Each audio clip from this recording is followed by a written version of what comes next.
যারা নির্যাতিত হয়েছে তাদের প্রত্যাশাকে এই সরকার শুধু নয়, আগামীতেও আপনারা যারা আসবেন, অনেকগুলো রাজনৈতিক সংগঠন আপনারা এখানে আছেন, এই প্রত্যাশা আপনাকেও পূরণ করতে হবে। তারপর আপনি দায়িত্ব নিতে যাচ্ছেন, সুতরাং আজকে আপনাকেও এই প্রশ্নের উত্তরগুলো দিতে হবে। এই সরকার কিন্তু কেয়ারটেকার সরকার নয়, এই সরকার কিন্তু কোনো রুটিন সরকার নয়। আমি এখানে আসি, আমি লয়, আপনারা জানেন আমার তো পদে থাকার কথা। এখানে কেন আসি? আপনাদের সঙ্গে কথা বলছি, এমনি কথা বলতাম, কিন্তু আজকে একটা বিশেষ চেয়ারে বসে কেন কথা বলছি? এই যে তরুণ ছাত্র যারা আছে তারা এই দায়িত্ব দিয়েছে।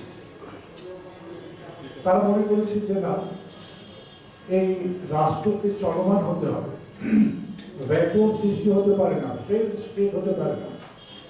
যদি স্বৈরাচারী সরকারের পতনের সঙ্গে সঙ্গে একটি রাষ্ট্রযন্ত্র উপস্থিত না থাকে, তাইলে আমরা আইডেন্টিটি লেস হয়ে যায়, আমাদের পরিচয় থাকে না, আমাদের রাষ্ট্র বলে যে আইডেন্টিটি হিসেবে থাকে না।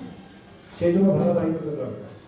সেই জন্য প্রশাসনের জন্য চিফ সেক্রেটারি রাষ্ট্র চালাবে, প্রিন্সিপাল সেক্রেটারি রাষ্ট্র চালাবে, মুখ্য সচিব রাষ্ট্র চালাবে, আমাদের ডিসি সাহেব কি এই জেলাটা চালাবেন বারোঘরিয়ার মতো? জেলা একটা প্রশাসন যন্ত্র দরকার, ওনারা সেই প্রশাসন যন্ত্র, আর তাদেরকে গাইড করার জন্য একটা সরকার দরকার। সেই সরকার গঠন করেছে যারা বুকের রক্ত দিয়েছে, তাদেরকে দিয়ে যাদেরকে তারা মনোনীত করেছে।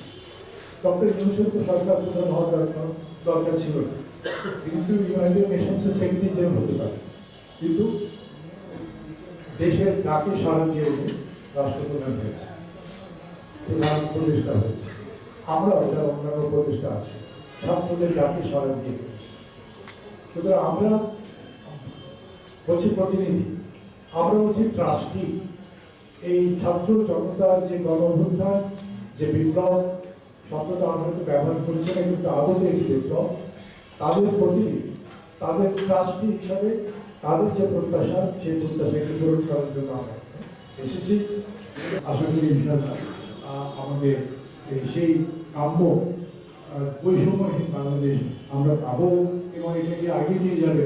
আজকে যারা উপস্থিত আছেন অনেক গণ্যমান্য ব্যক্তি সমাজও নিয়ে যাবেন, এবং দায়িত্ব যখন করবে নির্বাচিত সরকার, আপনারা যারা আছেন রাজনীতিবিদ, আপনাদের হাতে যখন এই দায়িত্ব আসবে, আপনাদের তখন দায়িত্ব হবে এইগুলিকে এগিয়ে নিয়ে যাওয়া, এগুলিকে চলমান রাখা, এবং আপনারা তখন আমাদের অনেক ঘুরে মারা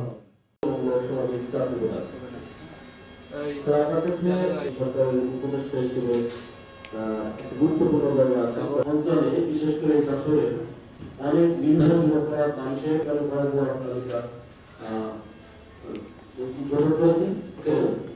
সে চাকরি হলে যেখানে অগ্নিকাণ্ড ঘটেছিল, জায়গাটি দখল করেছে, সেখানে প্রতিবাদ আমার জানা রয়েছে। ধন্যবাদ। আমাদের 13 জন ছাত্র সেখানে প্রাণ হারায়, শুধু বাংলাদেশে না বিদেশেও আছে, এবং সেখানে বিভিন্ন আন্তর্জাতিক মানের একটি পর্যটন কেন্দ্র তৈরি করা যায়। কারণ আমাদের দেশে যত পরিমাণ বিদেশি পর্যটন, আমাদের দেশের দিকে যদি একটু বলি, সব থেকে বাংলাদেশের দুর্নীতিগ্রস্ত কোনা যেন এই সুরাম পরিস্থিতিকে আরো সামনের দিকে যেতে পারে এবং দাঁড়িয়ে রাখা হয়। এটা হচ্ছে পশু পাখি বা পোকামাকড়ের জন্য ক্ষতি রাখবে। আর ভূমিমন্ডলের ক্ষেত্রে হচ্ছে আমি একটা সেবন জরিপানাটাকে আমরা ফুল চাষের কম্পোস্ট সার হিসেবে আমরা ব্যবহার করছি, বিশেষ করে রেস্টে অফিস এবং সাব রেস্টে অফিসগুলোতে পৌঁছানো হবে। কিন্তু অপ্রিয় হলেও সত্য যে আমরা আজকে এই মুক্ত পরিবেশ। আসসালামু আলাইকুম ওয়া রাহমাতুল্লাহ। আমি প্রথম যারা দুর্বৃত্তায়ন করে তারাই নিহত হচ্ছে। জনকল্যাণমূলক কিছু করা যায়, একটা হসপিটাল কিংবা এরকম জনকল্যাণমূলক কিছু। আমরা হসপিটালটাই প্রিফার করি বেশি, কারণ আসসালামু আলাইকুম ওয়া রাহমাতুল্লাহ। আমি প্রথম